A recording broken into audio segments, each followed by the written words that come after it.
Yeah, I've been everywhere in the United States, man. Then when I came home, I started selling Christmas trees. Kev Mac video, you know this is for sure.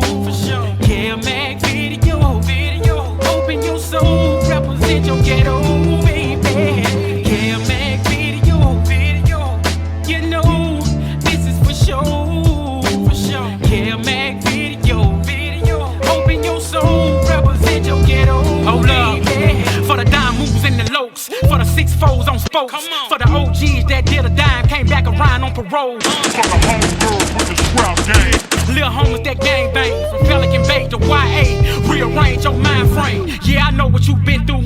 Shit, you had to go tend to. Your mama gave birth on the turf. I was the founder. I created Conan Pocket in my mother's garage. I had a lot of, lifting weights, and I was on swole. They started calling me Big Miz. Original Stutter Box, Eastside Fire, who's Pebble on Bishop, Mid City Gangsta Bloods. Kev Mac video, you know this is for sure. Kev Mac video, open your soul. This is only the beginning. That was my lot right there on Florence and 8th. Nigga, I used to be at Charlie's. Doing that nigga, I used to be at Charlie's almost every night. Got you into this? Got me into it, and I done hooked up. I had some partners from Oregon. That was my spot. Got a gang. We got a gang of homies in Portland, Oregon, and I had a partner who was just giving me truckloads and bringing them. I would sell it. I started selling him. I'm buying his whole shit. My whole load. I want it all. Diesel. But when I first started there, I started on Florence and 8th Ave. Because I wasn't going to even accept the truck. Remember, you told me, man, let him get him. Tell him to bring them. So when I let him bring them, I owned the lot right there where the McDonald's is. I used to own that shopping center right next to the shopping center. So I had this big old lot that I done got from the homies from the West. And next thing you know, I put that diesel on there and we sold out. And then he bought a whole load. The boy that came 3 or 4 times with truckloads. I'm talking about each truck had thousands of trees. I know what it is. I know what he got on there, nigga. Let me get it. And I was selling them for $7, $10. And he was giving them to me for $3, $4. But when I first started selling them trees in the 6-0s, man, it's crazy out there. Because Mignier had an antique shop right there next to that vacant lot. I used to pay him to rent the lot. I used to put my shit on there, and then when I set my lot up, put the gate around there, my trailer and all that. I remember one year, man, I had a burgundy and gray colors on Dayton's. So we had Ragley mother. And I pulled up and parked right on the side. I went to go pay Mignier. Nigga, I come outside, nigga, it was 2 niggas in the car. One nigga had a big old gun on lap. Nigga, I walked past my shit. Nigga, I don't know that car.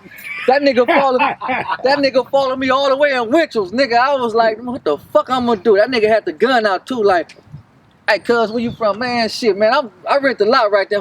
But by me saying I rent that lot right there, because that was going to be my 6th year right there.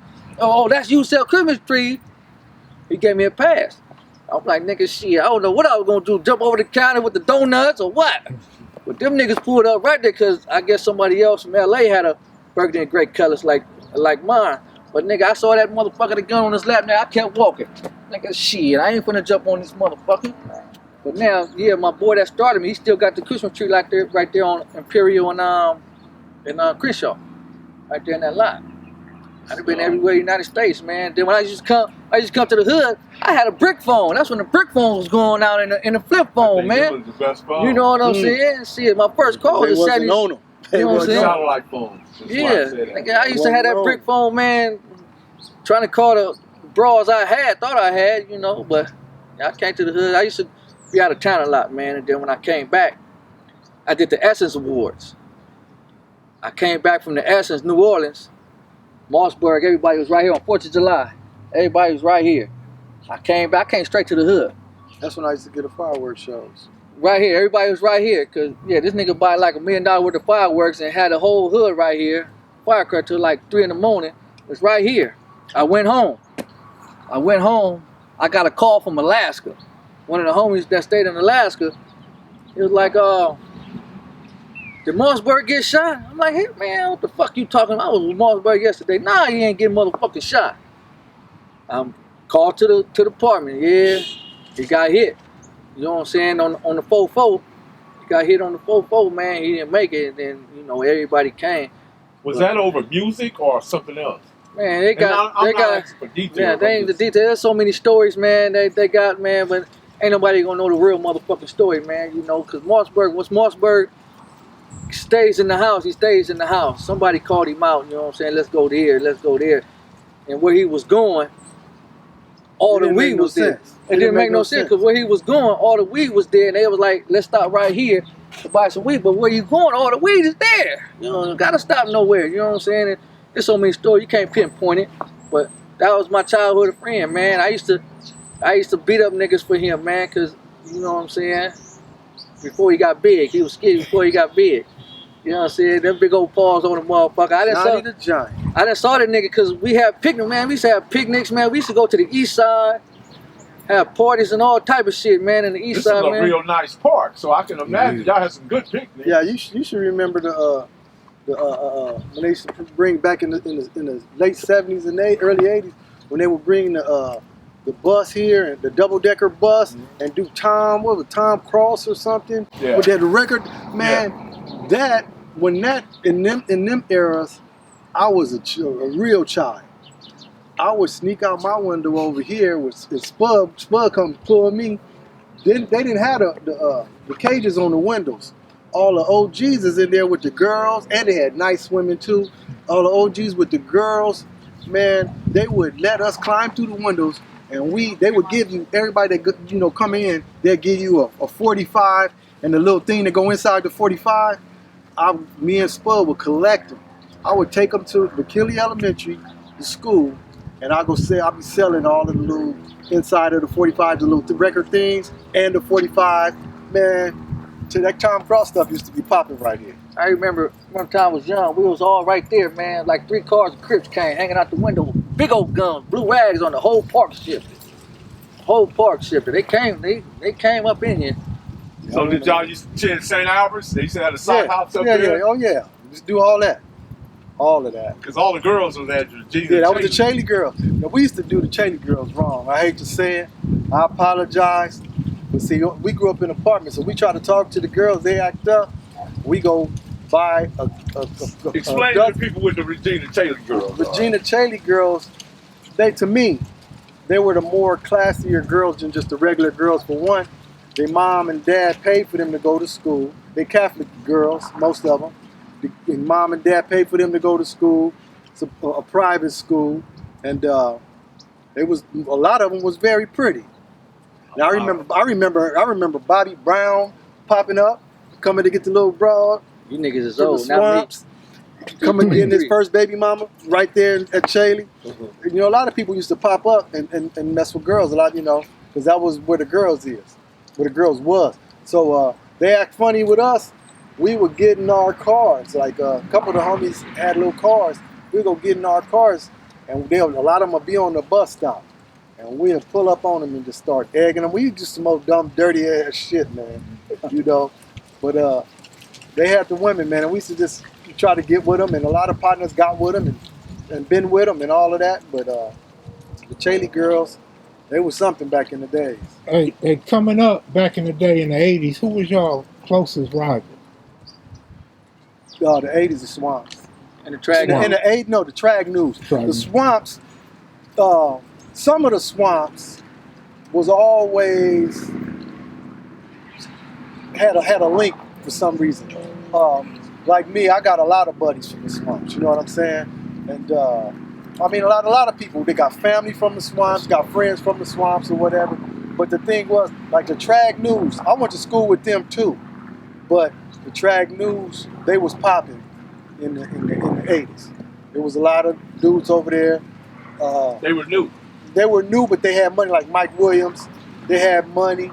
Lil Ron. All them dudes had a little bread, in the 80s and had a name. So a lot of stuff went on over there. And they said that was the hood over there too. At one time, yeah, all of that used to be West Park. Used to be Piru. All that used to be Piru at one time. All that area used to be West Park, Piru. Yep. But that kind of, I think Trag News was in the 80s. That's what we kind of probably used to get into it with the most. But then the Swamps, they was Crips too, and they was right next to Trag News, so they they had a bond. They kind of formed something together. They was kind of cool, you know. You right next door. Now you can't even be right next door to a you gonna be feuding with who you next door. These youngsters as of today, you know what I'm saying? Yeah, the Swamps is known as the oldest neighborhood in Compton, not per se Crip, but just neighborhood. Swamp boys, you know. Yeah, the Swamps, they had the Lanes. But there's only 2 original gangs in Compton. That's the Pirus and the U.S. Boys. Those are 2 Compton original gangs. Everything else came from L.A. to here. What about Swamps? No, well, the Swamps. But the Swamps was just like Swamp Boys. Yeah. They was, that was that area. And, like a lot of people, like that area to this day is still a nice area.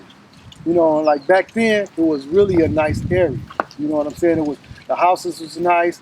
A lot of them kids over there had 2-parent homes and stuff like that. And over here, shit, we was lucky to have a good mama. So, Kenzo, when the 80s came, the hustling came. Exactly. So how did that dynamic change Campanella Park, in your words? Man, one thing I really liked about the hood, at one time we had so many different cats from the neighborhood. JG and Nord had the 6 over here. That's 146. Now, JG and Nord, they was birthed from a hustle. Yeah, I know Big Nord. JG. Yeah, Big JG. Then they had an uncle, Big Ronnie. He's a super triple OG. I forgot to mention him. Now, they family was known to getting bread, just known. They had low riders, they had it all. You know what I'm saying? They were hustling, and the cool thing about it, they had family support. Like I had to hide what I was doing for my mama, or I was getting out. Their mama, she was right? Yeah, she was a mama. Fab was a good lady. You know what I'm saying? She knew what they were doing, and she'd check them. Don't get me wrong. That was a good woman, man.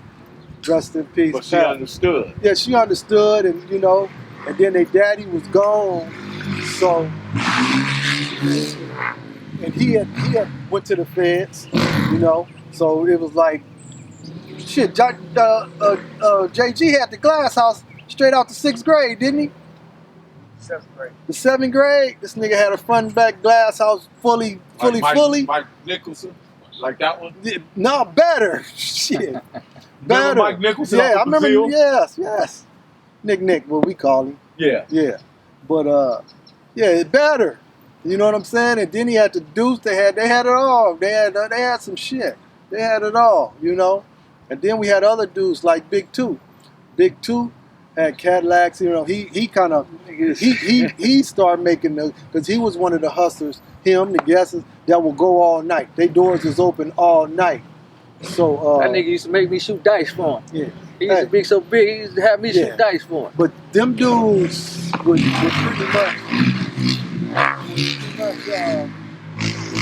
pretty much laid a foundation. We had a spot on Karen Street, Marv House, called we used to call it Marvin Gardens, like the Nixon Gardens. Why? Because the Marv House doors was open, everything popping. It's 5 or 6 dudes in there selling, and Marv, he ain't doing nothing but going around getting a hit from each dude to beat him my house. And he gonna talk shit. He wasn't no punk either. Get the fuck out there. You ain't giving me nothing. You ain't making money in my house. Get the fuck out. and everybody, everybody had one of those. And everybody go through at least a zip a night, at Marv House. So that's why you got to be cool with Marv because he'll put you out.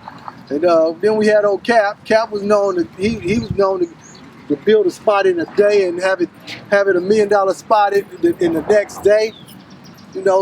We had some pretty good hustlers, and it made we had the apartments. Like apartments was the new jacks. It was like phew, it was crazy. So every corner of the neighborhood was booming in the 80s, booming.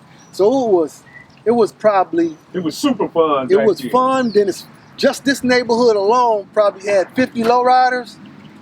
What would you say, about 50? from the 8 to I had the a bike. 6. Goddamn, I had Yeah, no but yeah, you was a baby. Hey, from the 8 to the 6 to the 9 to the skateboard. Yeah. It was, yeah. In the early 80s? Yeah. Yeah, but everybody had them lowriders. I mean, that was just what it was, you know. Would you say when the crack era hit over here, it increased the gang wars or decreased the wars? Well, it kind of, at one time, what really tripped me out, what kind of touched me, guys from Trag New, same age as me, or a year or so older than me, a couple years older than me, started coming to the apartments. You know, I'm back there. I wasn't no one that was gonna go all night, so I'd probably go to a 12 and go home and go to bed. And I'm 16, 17, 18 years old. I got dudes that's probably 18 years old coming to me buying dope. And that touched me. You know what I'm saying? I went to school with these dudes, and they was Crips. So it was like, you gonna stop them Crips from bringing you money? Because they wouldn't just come for themselves. They was coming and bringing other people to you. Because we, to me, like, y'all might not believe this, but I think we started the word caviar. And I remember this lady that stayed in, I don't want to say her name because she rested in peace, but she was the first person, I remember the first time she was like, your stuff is cool. And she was telling one of my homeboy, Ice, she told Ice, your stuff is okay, but Ken and them stuff, they got that caviar. And I'm like, at that time, I'm so slow, I'm like, what the hell is caviar? I ain't even know what the hell caviar is. Man, she was like, caviar is the finest. Yes. So next thing you know, you're the first one to say it, I got to get it. And this is 85, 84ish. You know what I'm saying? And she was like, she was breaking down on the, and at that time, the crazy thing about it, I was getting my stuff from my family, who was getting it was getting it out of LA, was actually getting it from Whitey. So it was basically coming from Whitey.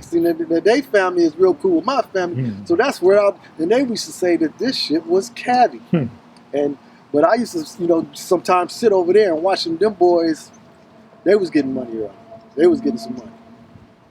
Yeah, see, a lot of that going to a rival or enemy hood, because you didn't want your homies to know you was smoking. Yeah, is that what it was? Yeah. Because I couldn't understand it. And then sometimes they would come to the apartments, and the apartments was booming. And the homies from over here would get mad. They'd be like, why these Crips over here? Man, leave him alone. This dude is bringing, I wouldn't want to tell him that he bringing bread because he was a hustler too. But he wanted to get on their head. But this dude is feeding. He coming every night and bringing people 3 or 4, 5 times a night, you know. So I'll leave him alone. Let him make it.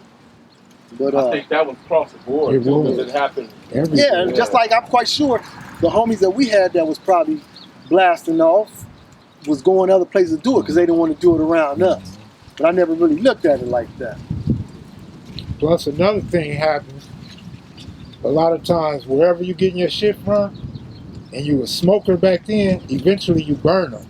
So now you gotta go to another spot. Yeah. Cause I owe this nigga $350. I don't want to pay $350 when I could go spend that $350 over here. Because you know, especially if they, that's just what it was. Sometimes I used to catch them smokers at different spots. Yeah. Slap them and take beat the shit out. money. But see, I used to be all over there. Like I used to mess with Whitey, nephew, Stooley, and all of them. And Stooley at the time in the 86, I had a red on red BMW 320i, and he and Stooley had a candy blue with all blue interior 320i, same car as I had. And I would be going all over there, and they was like that's like 5 Deuce Hoover, I think, over there, and I could pull up. Broadway. Yeah, Broadway. Yeah. So I could pull up, and you know they know because I'm going there. It wasn't no problem. I might have on at that time. We was into Pumas, burgundy Pumas, the suede Pumas was like cracking in the 80s. Yeah, you know the red feelers, You know, so I would be on. I might jump out the car. I'd jump out the car in that, and ain't gonna have no problems because of who I was going to see. Y'all wasn't getting, y'all wasn't Kenny's letting right Slick there. get no money. Kenny shoes still. Slick. He was at that time. He was 5 or so, 6, 7 years down from us. So we didn't. I used to watch him though. We didn't. I mean, like that's one thing. If he would have asked for $5 or $10, he would have got to blast the 10 and get out of here. We ain't gonna put no sack in his hand. You know. Now, if he would have been a couple years later, then that start happening. You know what I'm saying? Like his brother. Now, Slick is Slick. Now, his brother, Turtle, he moved faster. He moved faster. Turtle would come find me. He was already from B13. He would come to the hood and find me. Ken, so what does that stand for? B13. Beat the Barrio 13. Okay. Yeah. Now, see, at that time, the Barrio 13s, they was like this. They were like Bloods, like blood Mexicans. Because of my brother. Yeah. You know what I'm saying? Because he was going like, oh no, he was gonna let the hood make it. Yep. So he would come over here and bring his homeboys. My partner on 4.5, this and that. You know, he come find me. He would come. You know what I'm saying? He'd come on the 9, come to the top. I let him come over here. You ain't let nothing, nigga. I let him beat you up a couple times. Yeah. Stay in your lane, hey, they used to fight. Hey, them two brothers, they love each other. But these niggas used to fight all up in here. I remember one time, true story. Everything I say is true story. We stayed in Kelly Park. My mom moved to Covina. We jumped the fence to the black family. They took us in. That's when I started eating butter beans, hot water cornbread, greens, and all type of shit. You know what I'm saying? You've been on it ever since. Ever since. We moved from Sharon. We jumped the gate. We moved to Kelly Park. Swear to God, we moved to Kelly, right next door to Kilo G. Right next door, Mr. Green house. We was there for like 6 years. Only time I used to come out is when I'm coming to the hood. I used to ride a bike. I used to hate walking along Beach Boulevard. Oh no, it was out. But one time I had a 77 Bonneville. It was like Bonneville? 77 Bonneville. Big Bonneville, big Bonneville. Photo. I had 77 Bonneville, man. My brother asked me to take him to the hood. It's like 9 o'clock at night. But I ain't tripping. He like, let me use your Ben Davis jacket. I ain't tripping. I'm finna take you to the hood. I'm finna come to my hood after that. Man, this nigga wanna jump in the back seat. I'm like, what the fuck you jumping in the back seat for? But he got the jacket. I ain't knowing. I'm stupid. We get on Merle and Long Beach Boulevard. Crip pull up on the side of him. I swear.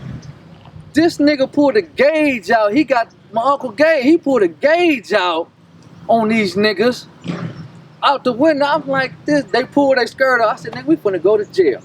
We finna go to jail right from here, from over there, from Long Beach Boulevard, hit Rosecrans all the way to El Segundo and Maine. I was taking it. We finna go to jail. Sheriff's finna pull us over in this motherfucker. We finna go to jail. In a body. I said, what the fuck's wrong with you? Nigga, he said, this nigga just take me to the hood. Yeah, Johnny was a fool. Man. Nigga, we made it there, but he always liked the guns, man. He always liked the guns, and you know, me and him did a whole lot of shit together, man. And that was my right hand man. We was inseparable. That's when I think I went to the county. They thought I was him. You went into the county jail. My first time to the county, I hit 9,500. 95. Me and Frabo. My first time ever. And you know, when you get up that escalator, you make that turn, they give you that bed rope. You gotta catch it. And Frabo in front of me, he give it up. Boom. With the P. I give it up too, so I ain't know I give it up. Boom. We making our bunks. I remember this like it's yesterday, because I was scared as a motherfucker. I couldn't talk. 2 Crips came over. Hey, cuz, where y'all from? Nigga, I couldn't swallow. They were like kept another part. But what saved us in there, it was an old Crip there. He came to them, I gotta leave these youngsters alone. Not too many bloods coming in here and represent. So he left us alone. I ain't gonna never forget that nigga name either. Little Boy Blue from Harlem. He panged him. Never forget that nigga name. That makes sense, though. First time to the county. Yeah. First time to the county, man. And we was there, you know what I'm saying? From there on, What year was that, Slick? Shit, when I was 18, when I first turned 18, my birthday was like, I turned 18 in August. I went to jail in September in the trailer courts over there. First time. Shit. What Yeah, you Do the graduated math. school. Like I went to continuation. You know when you were supposed to graduate. Continuation, nigga. I was in special ed, nigga. I don't So know. what you say? It was the 80s or? No, It's 90, like 91. 90, not 18. I was, it was like 93, 94, 95, Okay. 95, something like that. First time to the county. Because you know in the county, when you go to the county, they had that long hallway. That's what I was going to say. Taboo. No, It just, because in the 80s, no. it was tough to be, and no Yeah, disrespect, it you're was right. tough to be, you know what I'm saying, the early 80s, but as it progressed, then you guys, you know what I mean, y'all was like really representing who you were and stood out. I remember when we my hit that, first time when we hit hitting there, the county. yeah, when we hit 95, it was new. I was scared. I ain't gonna lie. My first time hitting the county was in '86, and when I went in the county with some red feelers. Oh my God. Now, when I went in there, I went for driving with suspended license. So I first landed in Carson. They took me to Carson. That's where we all used to go to. Shot that morning. They took me to Compton. Red feelers. That was hard to go to Compton courthouse back in them days. Red feelers. They ended up putting me in the tank. You know, they asked me, was I okay? I'm like, yeah. They put me in the tank. I'm not thinking that you could say, oh, I'm a blood, put me over here. I didn't know. So I'm like, I'm good. I go in the tank. As soon as I go in the tank, I got red feelers on. Man, there was a gang of little Crips in there, and it was some Palmer blocks. And I got family from Palmer. And my family from Palmer is the Tillmans. So one of them hit me up. They like, yeah, where you from? Then the other one say, wait, hold on. Pat say, that's Nate's cousin. He say, yeah, that's Tillman people. So they kind of like didn't sweat me or whatever, but they was still acting, you know, this and that, cuz, you know, all of that. But then when I shot to the county, it was terrible. You know, when they first get you in there, they seen that I had on burgundy khakis and red feelers or whatever. They say they take you, get like classified or whatever. So they asked me like, where you from? I tell them. So they shot me at that time. What was it? 2,300, 30. What was it? The Crips was 4,800. In the 80s. 43. It was yeah, 4,300. Dro, all the little cats was in there. Lou New York from what was they? Lou New York was from the mob or from Looters one. Man, they was in there having it their way, acting a fool though. I didn't have that luxury to go to the mosque. They always have me on the main line. Denver, Baker Road. 2000 floor all the way to 95. You know what I'm saying? Shit. Hey, Holmes, where you from? I'm a Piru. But so what did you at some point have to tell them you was black or? no, when I went to qualification, you know what I'm saying? They was like, what race you go? I say black. So they'll put the B on my race card, the green race card. I wouldn't let them put that M or the H on there. You know what I'm saying? Because when we walk the line, they'll want me to go in the Mexican tank. I always go in the black tank, and they'll try to come pull me out. The Debbie, no, I'm cool right here, man. I'm black. And they'll look at me like, you know, no, I'm not. I'm right here. You know what I'm saying? Because, you know, when they segregate us. The Mexicans go over here, the blacks go over here, whatever. I go in the black tank, always. Never go in the Mexican tank. You ain't going to catch me going there. But one time, with He-Man, it was me and Ru and He-Man from 135. Bo was from the West. And I was on the bus, and the homies was on the bus. And the Mexican disrespected the black. That's when they had the women in the front. Mm-hmm. Mexican disrespected a black lady up on there. And all He-Man said was slick. I already knew. When we get off the bus to the county, it's gonna be on.